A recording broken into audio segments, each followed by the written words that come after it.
Hello and welcome to this edition of FYI Weekly, your official source for City of Greensboro news and information.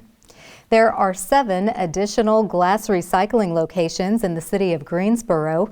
Residents can take in any empty, clean, and dry glass bottles and jars to the blue recycling carts at the following new drop-off sites: Tiny House Community Development on West Gate City Boulevard, Hemp Hill Library on West Vandalia Road, Fire Station 17 on Old Oak Ridge Road, Guilford Park Presbyterian on Lawndale Drive, Union Coffee Company on East Wendover Avenue, Fire Station 63 on Burlington Road, and Craft Recreation Center on Yanceyville Street. Greensboro no longer collects glass in the residential recycling program. The recycled glass collected at the drop-off sites will be combined with glass collected from local bars and restaurants to be recycled. For the complete list of glass recycling drop-off sites, please visit the Field Operations section of the city's website. Peeler Recreation Center is undergoing a $1.2 million park renovation. As a result, the facility is closed while the parking lot is under construction. The center is expected to be closed through the beginning of February, depending on weather conditions. The Parks and Recreation Department is using money from voter-approved bonds, in addition to a $600,000 grant from the National Park Service's Outdoor Recreation Legacy Partnership Program. This is being applied to Phase 2 and 3 of Peeler Community Parks Master Plan. A few upgrades include an expanded parking lot, renovated ball field, new play structures, paved accessible pathways throughout the park, with an interpretive story walk in partnership with Greensboro Public Library. A cistern project in partnership with the Greensboro Water Resources Department will capture roof water to irrigate the ball field. Beginning in January 2022, Creative Greensboro will enhance its artist residency opportunity offered through Greensboro Residency for Original Works, referred to as GROW. In addition to receiving no-cost access to the 800-square-foot studio space and dedicated marketing support, creative individuals or organizations selected for a residency will now be compensated $300 for each week of residency. GROW is a flexible space for Guilford County-based creatives to develop and share new work. It is located just inside the Davie Street entrance to the Greensboro Cultural Center.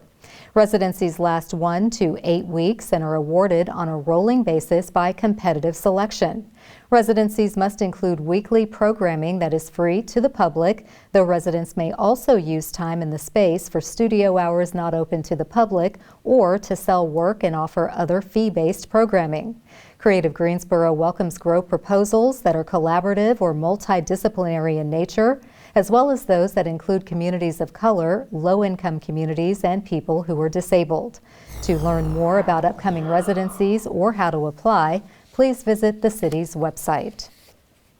The city developed a partnership with Cone Health to share a series of brief and informative videos designed to inspire you to make better choices when it comes to healthy living. Following these tips is an easy way to help each of us improve our quality of life. Let's take a moment to check out today's news for your health. Coronavirus is in the community and we have to adjust to its presence, but it doesn't mean you can't live your lives. We just want you to be safe. A lot of people are beginning to go back out and do things, so let's talk about some ways to stay safe. When you're out in public, it's important that you always bring your mask. A helpful tip is to just go ahead and mark the outside of your mask with a marker. That way you can keep track of which side is outside and which side is inside. It's very important that you wear your mask the proper way. You take the loop of the mask, go ahead and put that behind your ear, making sure it's secure, and then tuck it under your chin and cover your nose. When you remove your mask, you do the same thing. You do the reverse. You're going to go ahead and take the loop off your ear, and then you're going to pull your mask down. Don't grab the front of the mask. Just go ahead and pull it off of your face, and then wash your hands. If you wear a cloth mask, wash it and dry it with high heat in the dryer. Don't just keep wearing the same mask over and over. Cough into your sleeve. Still practice good hand hygiene. Wash your hands every time you touch your mask. It's not 100% of a seal, but it decreases the risk of cross-contamination if someone talks or sneezes, and also prevents you from getting someone else sick. Wash your hands with soap and water for 20 seconds. The proper technique is to make sure that you wash from the fingertips all the way to your wrist, allowing your hands to get in full contact with the soap, lathering completely and rinsing. Items like pens, doorknobs, keyboards, remote controls, we call those high contact surfaces. Bring your own pen, save yourself some time with having to decontaminate everything. Also clean off your steering wheel. Many of us eat in the car and we're rushing, so we eat our meal, touch the steering wheel, we touch our cell phones, and we can also contaminate ourselves that way. So wash your hands often and make sure that you are using your hand sanitizer when you're out and about.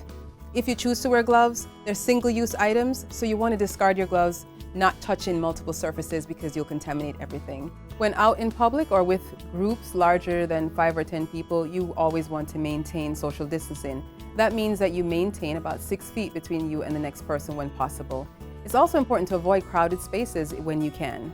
Many places are beginning to limit how many people they let into stores, but you could do that on your own by just scanning the room and then waiting until the crowd passes. If you have symptoms of coronavirus, stay home, call one of the many clinics at Cone Health and you can do a virtual visit, and we'll talk with you about testing.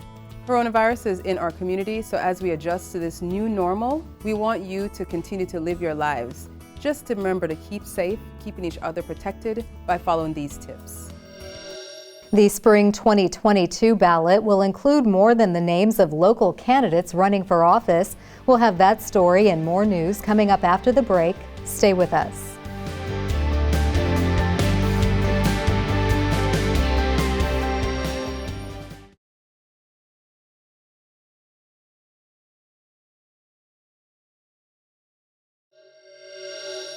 Welcome back to FYI Weekly.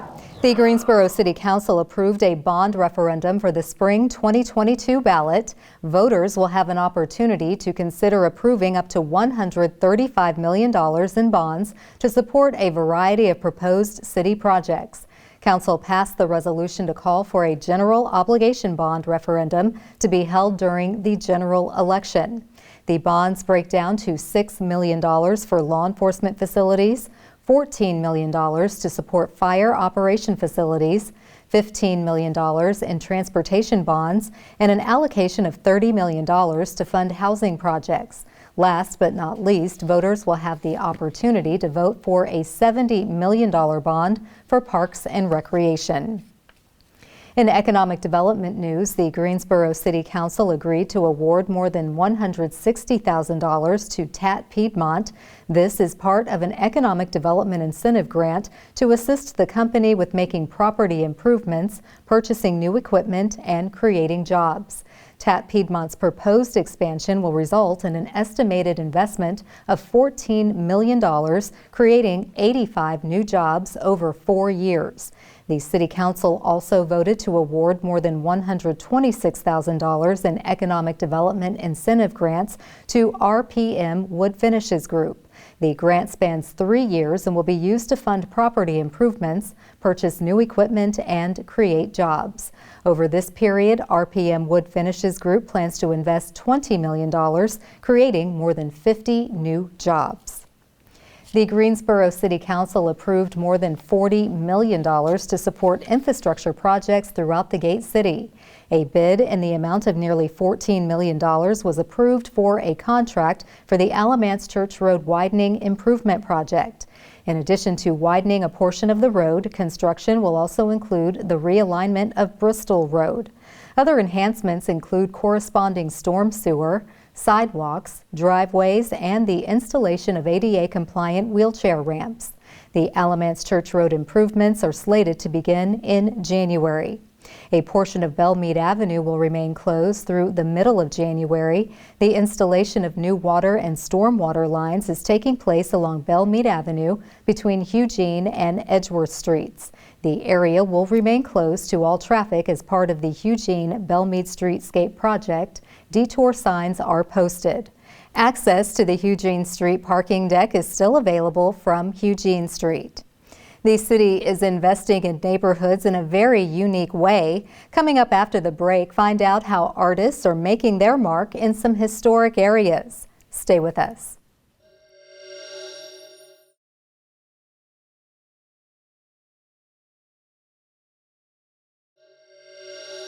Welcome back to FYI Weekly. Establishing their unique identity is something neighborhoods take pride in throughout Greensboro, and now the city has introduced a way for this to be accomplished artistically. Joining me now to tell us how the arts are impacting local neighborhoods is Ryan Deal. He is the Chief Creative Economy Officer for Creative Greensboro. Hello, Ryan. Welcome back. Hey, Carla. Thanks. Great to be here. Good to see you. So tell us the basis of the Neighborhood Arts Residency Program. Sure. So our Neighborhood Arts Residency Program is really an opportunity for neighborhoods to broaden and diversify arts experiences that are artist-led but community-informed and that occur close to where people live. And so artists and residents in 3 Greensboro neighborhoods have worked closely together over the past 6 months doing just that. And this program has really been an enormous partnership between several city departments. So Creative Greensboro has worked closely with neighborhood development, with Parks and Recreation, with the Libraries and Museum Department, and even the Transportation Department in bringing this program to life. Wonderful, and that's how we work in cities. We like to bring all of our resources to the table so that we can really make the most of what we have to offer our residents. Now tell me, how were the neighborhoods and the artists selected? Sure, so the program is actually informed by the city's housing GSO plan. And so we began the work in 3 communities that have been identified there for reinvestment, and those were the Dudley Heights, the Glenwood, and the Kings Forest neighborhoods. These are among the most culturally and historically significant neighborhoods in Greensboro and have offered us a really great place to start the program and to demonstrate what it means to work in partnership and relationship with community members to help impact and affect change in their community. So step 1 actually for us was to establish committees of residents from each neighborhood. Those neighborhoods selected Darlene McClinton to work in the Dudley Heights community, and Harry Turfel to work in the Glenwood community. And in Kings Forest, a nonprofit was selected, the Tab Arts Center nonprofit, which is led by an artist, Sunny Gravely Fouché. Wonderful, and it's nice to know that the first neighborhoods to spearhead this new program will really kind of tie in with the city's objectives to renovate and revitalize East Greensboro. Absolutely. And so, you know, in addition to the beautification work that's happened through this project, it's also been a fantastic opportunity for neighborhood groups just to get energized around a project that's happening in, for, by, with their community. That's actually one of the biggest compliments that we've heard from community folks about the program. Wonderful. And that way you get buy-in from everyone. Now, can you share some examples of the experiences residents in each of the neighborhoods had over this 6-month period? Yeah, absolutely. So in Dudley Heights, Darlene and her team, which she calls the Creative Minds, have worked with neighbors to offer a really interesting and broad set of programs over 6 months. They've ranged from art and design workshops, poetry writing, and spoken word workshops. She even led a series of t-shirt design and production sessions. These programs have been intergenerational, hands-on, and have been really fantastic. In Glenwood, Harry tapped in really quickly to a set of things that were already happening in Glenwood, things like the People's Market that happens throughout the year, also festivals like the National Night Out celebration in Glenwood, and offered additional creative programming and activities as part of those events. And these were really opportunities to give Glenwood residents the chance to speak up what they would like to see for the Glenwood neighborhood through drawing, painting, design, and even some dialogue sessions. And then in Kings Forest, the neighborhood really quickly rallied around the idea that this project should be around beautification of the Kings Forest neighborhood park. And so Sunny and her team offered multiple Paint in the Park weekends that was an opportunity for neighborhood residents to literally put paint to a canvas of their own and to use that to demonstrate the types of beautification projects that they would like to see happen in the park over the 6 months. Wonderful. Kings Forest has been evolving throughout the years, and the 5 years I've lived here, they have a project, very visible project going on each and every year. So how can people who do not live in either of these neighborhoods still benefit from what the impact is from this program? Absolutely. Well, I think that this program is a source of community pride for everyone who lives in Greensboro. So in all three of these neighborhoods, there are fantastically beautiful mural installations that will live on for years to come. And so this is an invitation and an opportunity to get out and explore your community and to see that great artwork. And so in Glenwood, there are new murals installed at the crosswalk intersection of Glenwood and Grove. And there's also a new mural on the basketball court at Steelman Park. And in Kings Forest, there are actually 3 things that you can see, all centered around the neighborhood park. So there's a series of 11 sidewalk murals that encircle the park. 7 of those are portraits of sons and daughters of the neighborhood who have grown to local, state, or even national prominence. There's also 2 park benches and a picnic table that have been turned into murals in the playground area. And then there's a fantastic basketball court mural installation there as well. And then in the Dudley Heights neighborhood, the communities work together on design for a mural that is being installed right now, actually, at Dudley High School. And a second version of that will be installed within a new bus shelter that is coming in the spring. So there's actually a little more to come in Dudley Heights as we wrap up the project. Okay, I love it. The celebration of the people and the place of placement, and then just this overall idea of people getting out of their neighborhood and going to visit these neighborhoods. Maybe they'll be inspired to bring something back to do in their neighborhood. Absolutely. Now, what do you have in store for the next phase of this program? So we hope that we are able to continue work like this in these neighborhoods, but also expand the program. And so the best way for folks to stay in tune with that is to follow us on social media, either on Facebook or Instagram, or you can visit us on our website, creativegreensboro.com. We have a button you can sign up for our newsletter, and that's the best way to stay in the loop as announcements in the future months come on. Okay, as we like to stay in the know. Yeah, absolutely.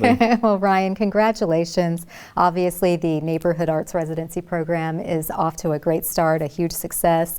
Do come back and let us know what you have in store with the new program you're bringing downtown. Absolutely, will do. Thank you. Thank you. Happy holidays. Likewise. Stay tuned for some useful information about Greensboro as we tell you something about the city. That's coming up after the break. Stay with us.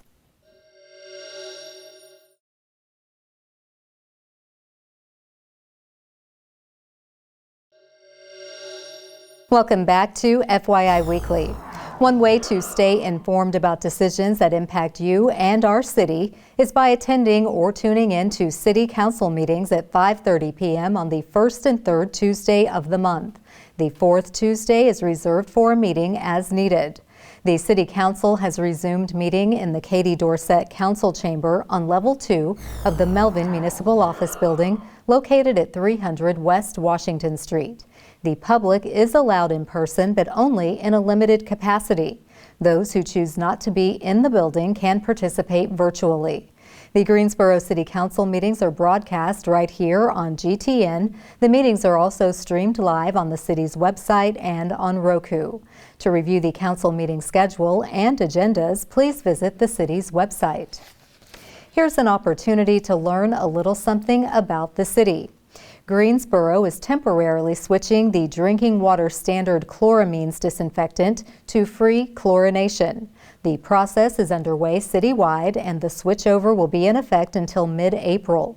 This water quality preventative maintenance program is used to maintain and optimize the water quality in the city's drinking water distribution system. During this maintenance, some users may notice a temporary taste or odor difference in their water. This is a normal part of the transition and does not adversely impact water quality.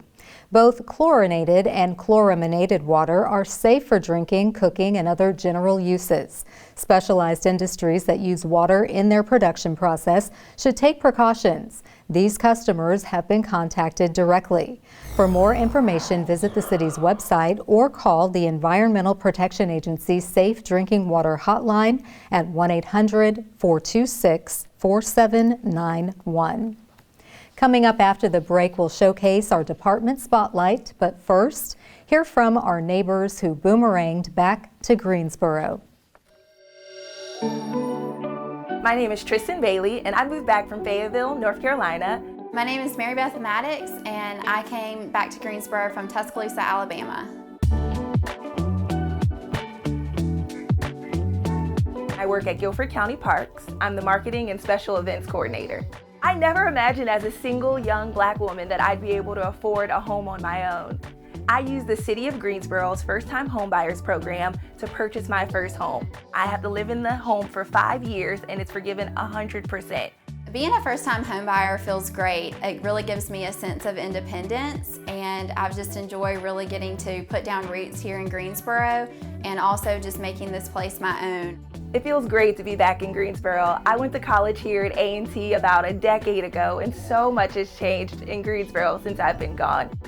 I'm the marketing services specialist at Biscuitville's Restaurant Support Center, and I also just love how diverse Greensboro is. There are so many people from different walks of life here, so I enjoy meeting people and hearing all the different stories.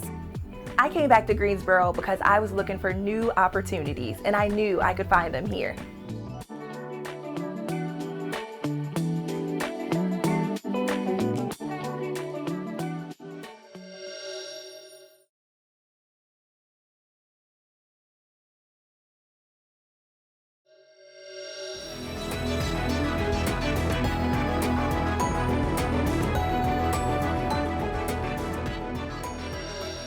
Welcome back. The City of Greensboro has more than 20 departments and several divisions committed to serving you, our residents and visitors. Let's go behind the scenes in our department spotlight. The Field Operation Department is looking for volunteers to assist the Waste Reduction and Recycling team. Volunteers will educate residents about proper recycling. 2 volunteer days from 7 a.m. to 12 p.m. will be available each month. If you're interested in participating, registration is available online. Alarmingly, 36% of what city residents put in their recycling cans is actually trash. In 2022, the Waste Reduction and Recycling team and volunteers will partner up to inspect and tag recycling carts at homes in need of recycling education. Volunteers will undergo a Know Before You Go training about recycling basics. Protective equipment will be provided. For more information, send an email to recycle@greensboro-nc.gov. Straight ahead on the other side of the break is this week's Way to Go GSO shout out. Stay with us.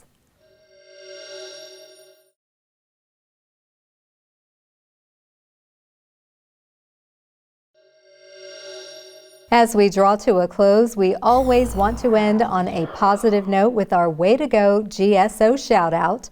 This week's shout out goes to Lake Higgins Park.